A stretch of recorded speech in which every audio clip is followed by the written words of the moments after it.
Bonjour, je m'appelle Raquel Feldberg, j'ai 40 ans, je viens de Toronto et je vis avec la colite ulcéreuse. Parlons-en.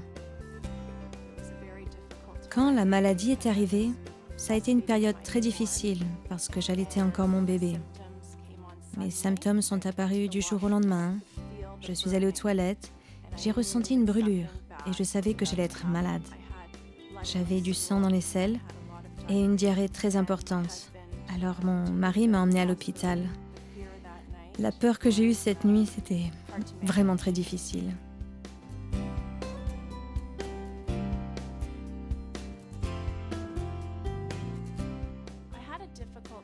Au début, c'est vrai, j'ai très mal pris le diagnostic. J'avais un petit bébé d'à peine 5 mois et puis aussi un autre enfant de 4 ans qui allait à la maternelle. J'avais l'impression d'être coupée de mon fils, de ne plus pouvoir m'en occuper. J'étais tendue, j'avais les nerfs en boule. Je savais déjà que ce serait fatigant et qu'il faudrait que je sois plus présent pour prendre soin du bébé.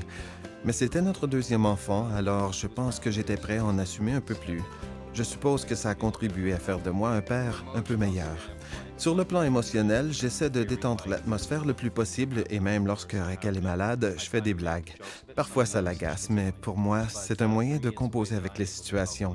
Je crois que j'arrive encore à la faire rire, probablement même plus aujourd'hui. Parfois. L'expérience aidant.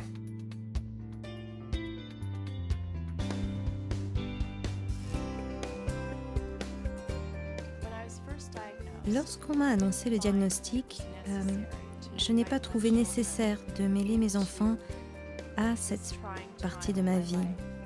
Ce n'est que beaucoup plus tard que je leur ai appris que j'avais une colite ulcéreuse.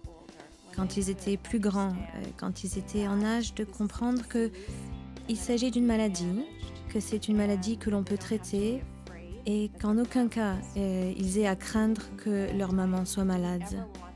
Je ne voulais surtout pas qu'ils aient peur de perdre leur mère à cause de cette maladie. L'idée que mes enfants puissent avoir la colite ulcéreuse m'effraie évidemment. Et j'espère de tout cœur qu'ils sont en bonne santé. Souvent, je guette les symptômes et puis j'y pense souvent. Comme toute mère, je crois que je me fais du souci pour mes enfants.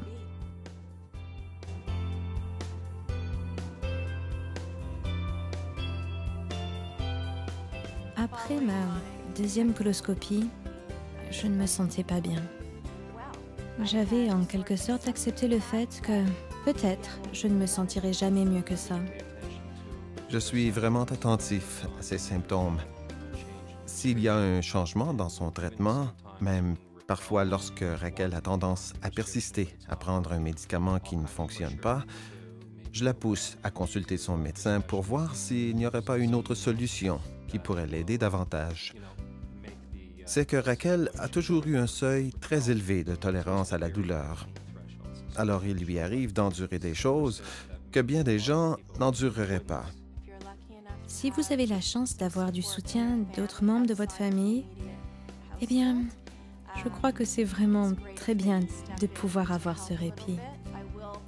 Je fais mon possible pour avoir le dessus sur ma maladie. Mais ma personnalité, elle est plutôt... En fait, je suis le genre de personne qui a besoin de se replier un peu sur elle-même. Je sais ce que je suis capable de faire, et si je ne m'en sens pas capable, je le dis parce que ma santé est importante. Mon mari m'aide vraiment à dédramatiser ce que je vis, et il est...